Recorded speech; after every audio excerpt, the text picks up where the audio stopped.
the house I lived in elementary and middle school. It was a 3-bedroom house, 1 bedroom in the basement and 2 bedrooms.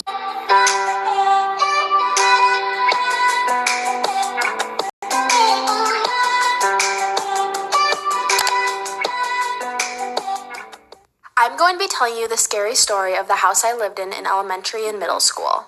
It was a 3-bedroom house, 1 bedroom in the basement and 2 bedrooms upstairs. Because I was the oldest, I got put in the bedroom in the basement. Right when we moved in, I already had creepy feelings about the house. I hated being downstairs by myself. One day I dropped a $20 bill behind my dresser. I decided to move my dresser all by myself, and behind the dresser was this door.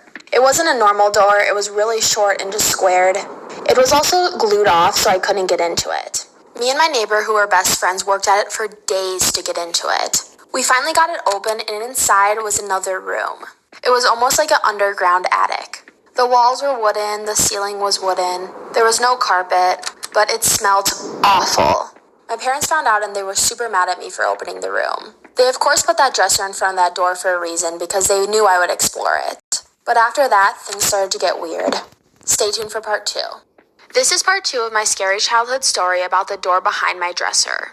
Of course, my parents were really mad at us for opening it up, so they sealed it back up.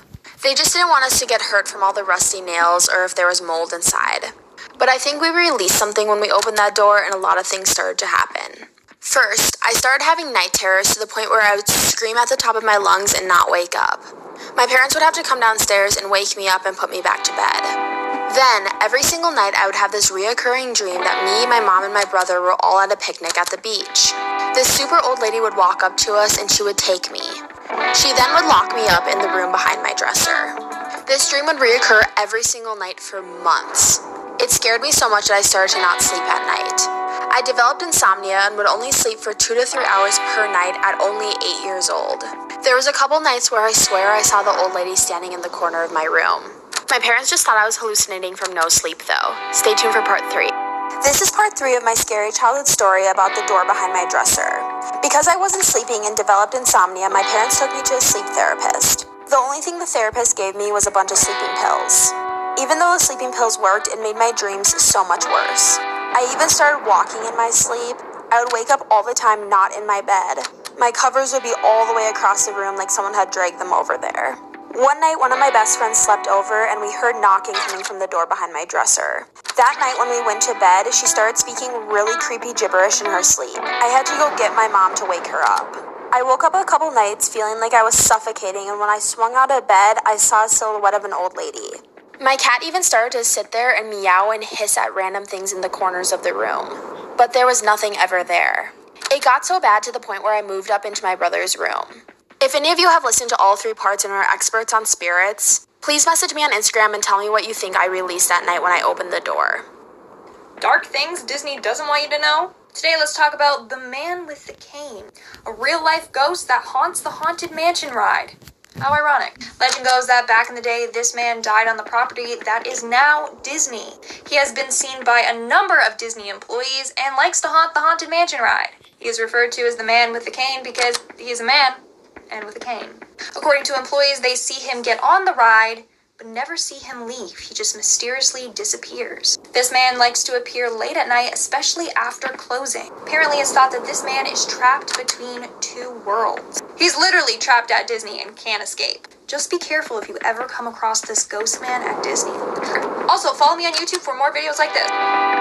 Do you like taking pictures of your friends and family? One woman took photos of her daughter, but what she saw after the photos were developed was terrifying. So her daughter always dreamt of being a ballerina, until one tragic day when she fell ill. The doctor said that she didn't have long. She quickly lost a lot of energy and soon could barely leave her bed. But one day when her mother came into her room, she was dancing again. Her mother was so happy. She grabbed her film camera and began taking photos, and soon after something horrifying happened.